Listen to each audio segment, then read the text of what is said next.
Hi, my name is Bev Lewis, and today we're going to be talking about mediation, and specifically the importance of hiring an accredited family mediator. So stay tuned, we'll be right back.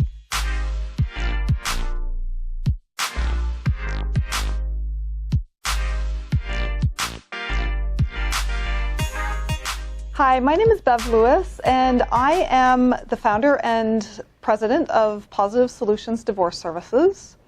And we help separating couples save unnecessary legal fees while guiding them step by step through the mediation process. And I'm really excited today to have a special guest, Mary-Anne Popescu. And Mary-Anne is the executive director of the OAFM, which is the Ontario Association for Family Mediation. And today we're going to discuss the importance of hiring an accredited family mediator and basically what mediators do, what their role is outside of the contemporary legal system. So welcome, Mary-Anne. I'm happy to have you as our guest today. Thank you, Bev. Really great to be here. So give me a little bit of information. Help our viewers to understand the difference between an accredited and a non-accredited mediator. Okay. So first of all, our profession is self-regulated, as you know. The OAFM holds the largest designation in Ontario with over 700 members in the province who are members. Of those, about 424 are accredited members. That's so awesome. Those, it is actually an astounding number. It has grown in recent years due to the court-connected services as well as the OAFM's push to promote family mediation in Ontario. Accredited family mediators have met the standards that OAFM sets out and revises and looks at quite regularly to ensure that mediators have the capacity to serve the public in a way that's very helpful for families. Right. And so the OAFM, you were talking about the standards. So the OAFM have standards that they walk their, or they require of their mediators. So can you just explain what some of those standards might be?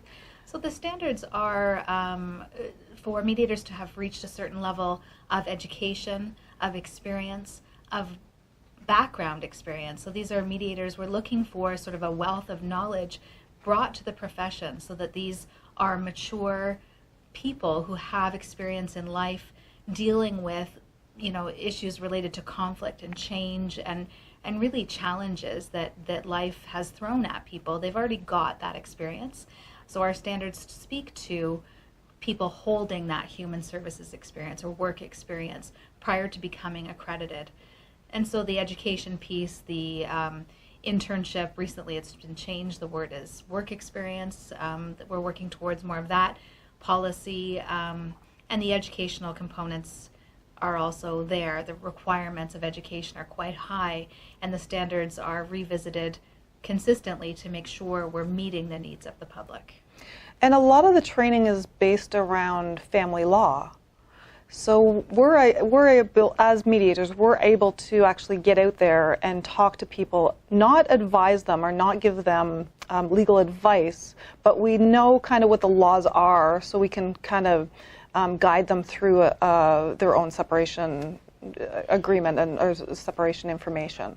Right, so there is a requirement for accredited family mediators to complete 21 hours in family law, right? Okay. So it's a significant portion of the education component, and certainly you're absolutely right. Family mediators are not designed or not accredited to give legal advice at all. In fact, it's part of our standards to ask mediators to refer to out to clients outside for independent legal advice before they would take an agreement and sign it, for example. So while we can give information, and there's plenty of information out there, the Attorney General of Canada and Ontario's websites holds a vast resource for us for family mediators about what family law is, what it isn't, and what it says for families. Right on. Yeah. Right on. So one of the issues that we have right now as mediators is that we're not really well known yet in the community and society. Yeah. So a lot of people still think, I'm going through a separation, I got to phone my family lawyer.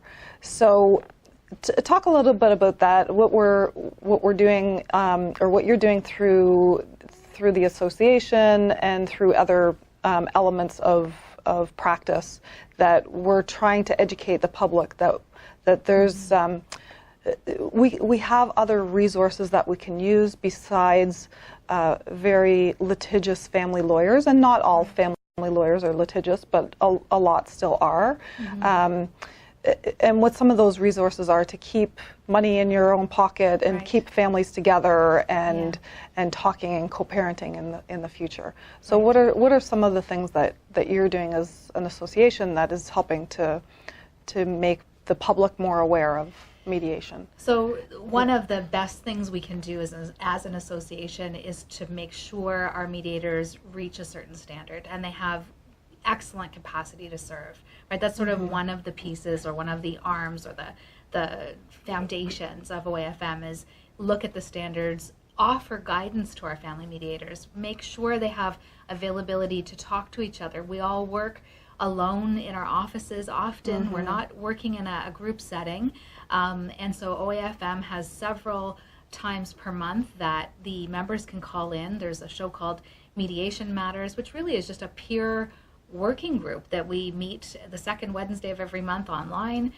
It's members from across the province can just join in by telephone and webinar, and we provide that support to case conference, to debrief, to look at self-reflection, and create a reflective practice group within our community to ensure that we're doing the best we can, right? And then the second arm would be to promote mediation to the public. And I think that's the area where we're looking actually for innovations and looking to see how we could promote mediation to the public in a more comprehensive way.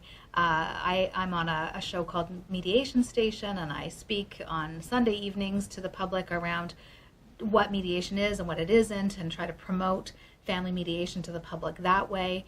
We're often doing outreach to any sort of conference or things that happen. We go out with a booth and try to promote, especially when the public, like high traffic public areas. So elder mediation, for example, is something we've recently added to our sort of diverse skills, and that's another designation people can get.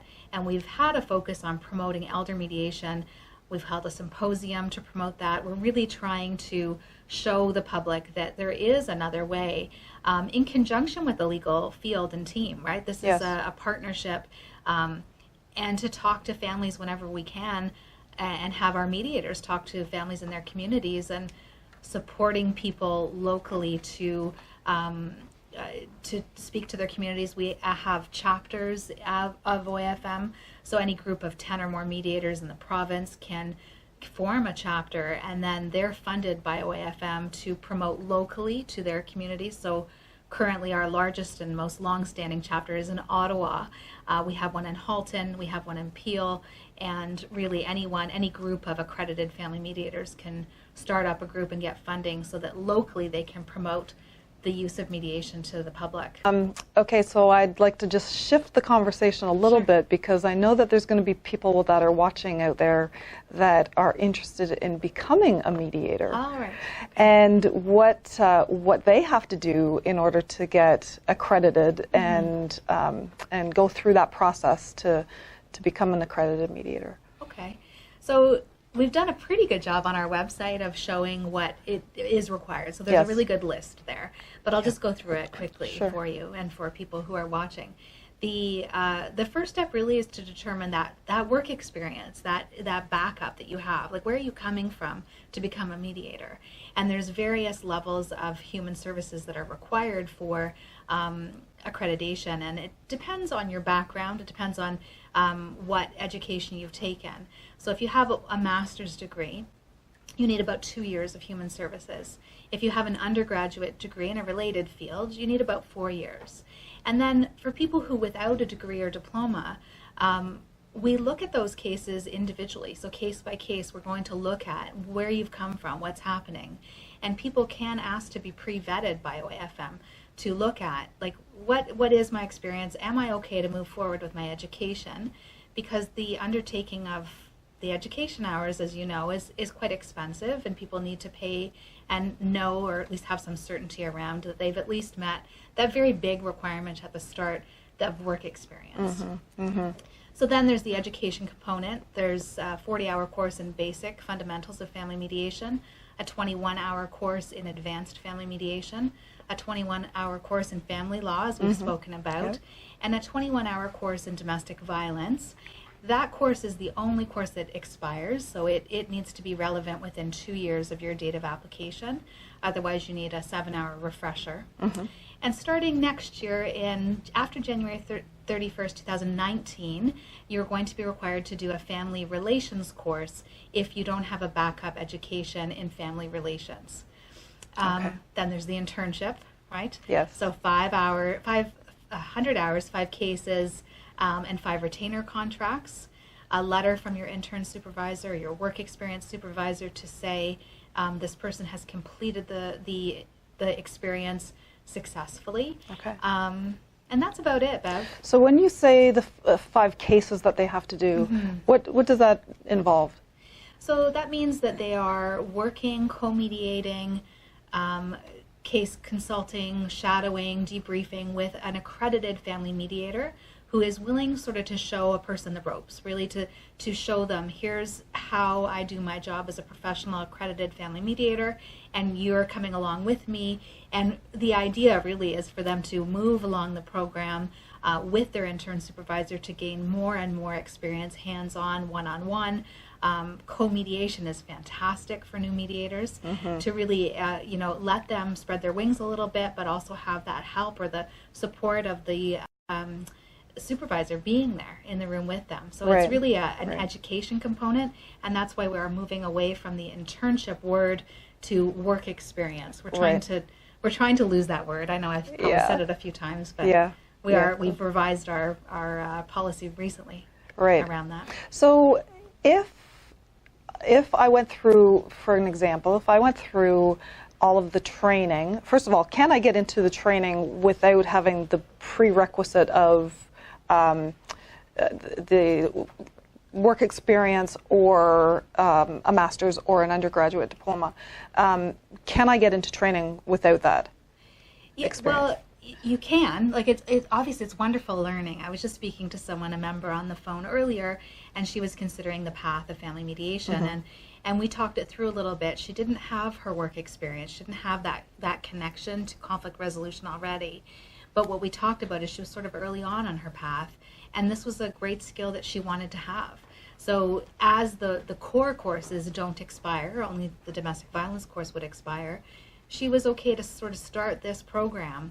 And it really depends also on the training institution. So if they have requirements, obviously the person needs to meet those. But for OAFM's point of view, you're an adult learner. You're on your journey to reach a goal that you've set for yourself.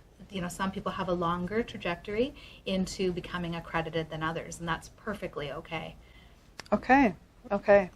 And going now down a different path, can you just give me a little bit of an idea of your thoughts between mediation and litigation? You know what? I really love mediation. I think for families who are struggling emotionally with such a loss, right? Our families are grieving. It's not about rights and responsibilities at the forefront. Those are absolutely pieces, but those aren't the first bits, right? These are families who are struggling. They've been devastated by the loss of what they expected, loss of expectations. They need a supportive hand in helping them to navigate through what's required of them, through what is my right and what is my responsibility, and to help them have a conversation, just like we are, like, how is it going to look now? We both expected something else, so what are we going to see in the future, and how do we think it's best going to work out for our family, whether or not we have kids or don't have kids? Our goals are unique to us, and mediation can really help families to control that. It's not anyone's decision other than that little family who's trying so hard to get through this unexpected change in a graceful and dignified way. And mediation can do that. Yeah. Yeah. Instead of having a judge make that decision that might not be in the best interest of you or your family, right?